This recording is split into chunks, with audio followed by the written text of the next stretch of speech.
सो Crunchyroll anime awards ने फिर से ये प्रूव कर दिया कि पॉपुलर होना और डिजर्व करना दोनों अलग चीज है। बिकॉज इस साल के कुछ विनर्स को देख के जनरली ये फील होता है कि जजेस ने या तो एनीमे देखा ही नहीं या फिर हम किसी और ही यूनिवर्स में रहते हैं, क्योंकि इस बार के अवार्ड्स कुछ ऐसे गए कि उनके सामने बेटर ऑप्शंस खड़े थे, फिर भी उन्होंने अवार्ड्स किसी और को दे दिए। और आज हम बात करेंगे उन्हीं सबसे इनलॉजिकल एनीमे अवार्ड्स की।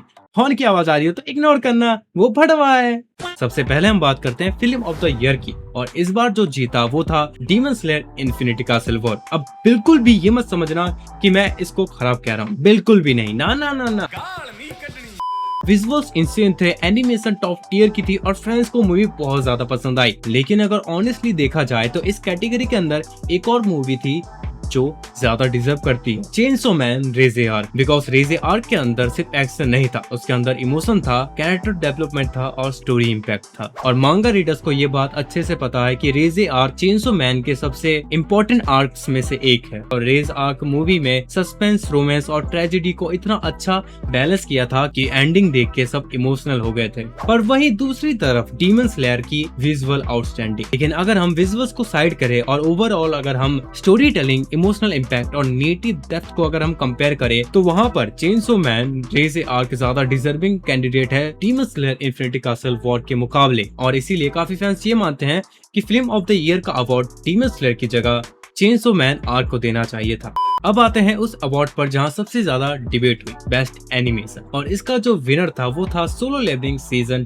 2। सोलो लेवलिंग का एनिमेशन इतना भी बुरा नहीं था, लेकिन बेस्ट एनिमे अवार्ड के लिए मॉन्स्टर्स थे like MHA, One Piece, Gachiakuta, Dandadan, और ये सब नॉमिनीज एनिमेशन के लेवल पर मॉन्स्टर्स। प्रॉब्लम यह है कि कई बार फैंस पॉपुलैरिटी और एनिमेशन को एक ही चीज समझ लेते हैं। और जहां मैं मानता हूं कि सोलो लेवलिंग सीजन 2 में कुछ इंसेन एनिमेशन मोमेंट्स थे, जिन्वो की फाइट और A1 पिक्चर्स ने काफी सीन्स में बहुत ही अच्छा काम किया था। लेकिन जब बात आती है प्योर एनिमेशन और कंसिस्टेंसी की तो कंपटीशन को इग्नोर करना मुश्किल हो जाता है। बिकॉज वन पीस के एगहेड आर्क ने टीवी एनिमेशन प्रोडक्शन को एक नए लेवल पर पहुंचा दिया, और जहां डांडाडान सीजन 2 ने हर एपिसोड में अपनी यूनिक विजुअल क्रिएटिविटी दिखाई। और वहीं अगर हम न्यू एनिमे गाचियाकुता की बात करें, जिसका एनिमेशन अप्रोच इंडस्ट्री के बाकी एनिमेशन से कम्प्लीटली डिफरेंट था। और आखिर में एमएच माय हीरो एकेडमिया भी पूरे सीजन में काफी स्ट्रॉन्ग प्रोडक्शन क्वालिटी मेंटेन कर रहा था। तो सवाल ये नहीं है कि सोलो लेवलिंग का एनिमेशन कैसा था, का जवाब तो क्लियर है, ठीक था। पर असली सवाल ये है, इस साल जितने भी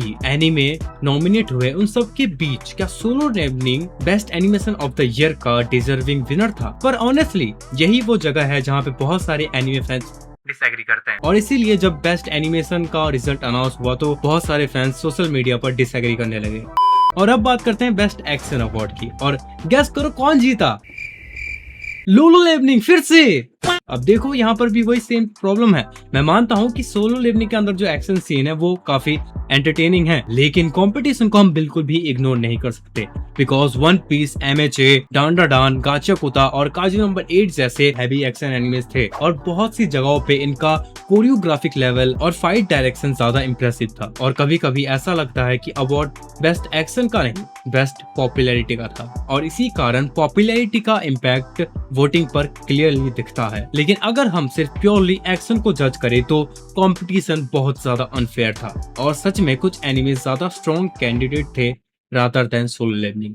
और अब आते हैं सबसे कंट्रोवर्शियल कंप्लेंट पर, must protect at all cost category पर। और सीरियसली इस कैटेगरी का क्या ही करें, बिकॉज हर साल ऑलमोस्ट सेम टाइप के कैरेक्टर नॉमिनेट होते हैं और फैंस वहीं पर सेम पैटर्न कॉपी करते हैं, और जो रिजल्ट आता है कुछ एनिमेस को चांस ही नहीं मिलता। और मुझे लगता है कि इस कैटेगरी को कम्प्लीटली एक रीवर्क की जरूरत है, या फिर ये लोग ये भी कर सकते हैं कि इसको मेन अवार्ड से अलग करके एक special fan favourite voting system कर देना चाहिए, जहाँ पे तुम बस देख सकते हो कि किसको कितना वोट मिला है, बट कोई अवार्ड नहीं मिलेगा। क्योंकि अब हर साल एक ही पैटर्न रिपीट होते हुए दिख रहा है। फैंस भी उसी कैरेक्टर को वोट करते हैं जो ज्यादा उनसे इमोशनली कनेक्ट है, और इसमें कोई बुरी बात भी नहीं है। और वेल रिटन कैरेक्टर्स को स्पॉटलाइट ही नहीं मिलता।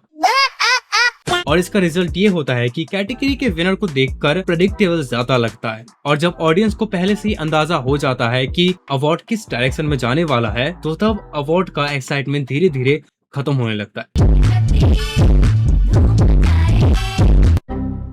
लेकिन जब एक कैटेगरी बार बार एक सेम पैटर्न फॉलो करे तो उसकी वैल्यू और अनप्रेडिक्टेबिलिटी भी दोनों कम होने लगती है। और अगर तुम एक चीज नोटिस करो तो ये सिर्फ एक या दो कैटेगरी तक लिमिटेड नहीं है, ये एक बड़ी प्रॉब्लम है क्वालिटी वर्सेस पॉपुलैरिटी। और जिसके एडिट्स हर सोशल मीडिया प्लेटफॉर्म पर वायरल हो रहे हो और जिसके अराउंड सबसे ज्यादा हाइप हो, तो उस एनीमे को वोटिंग में एक नेचुरली एक्स्ट्रा एडवांटेज मिल जाता है। और ये बात सिर्फ इस साल की नहीं है, पिछले कई एनीमे अवार्ड्स में हमें ये देखने को मिला है। अब मैं ये भी नहीं कह रहा कि जो एनीमे जीते हैं वो अनडिजर्विंग है, बिल्कुल नहीं। उन्होंने अवार्ड जीतने लायक मेहनत की तभी वो नॉमिनीज बने। इस साल की कैटेगरीज कुछ ऐसी थी जो रिजल्ट देखने के बाद जेन्युइनली ये फील कराता है विनर्स से best option already nominal list में मौजूद थे। और शायद इसलिए जब रिजल्ट अनाउंस होता है तो सारे एनीमे फैंस सेलिब्रेशन के साथ साथ कंट्रोवर्सी भी शुरू कर देते हैं। और शायद इसी कारण एनीमे फैंस के बीच एक डिबेट चलती है कि ये अवार्ड सच में क्वालिटी को देख के मिला था या फिर पॉपुलैरिटी ने क्वालिटी को फिर से पीछे छोड़ दिया।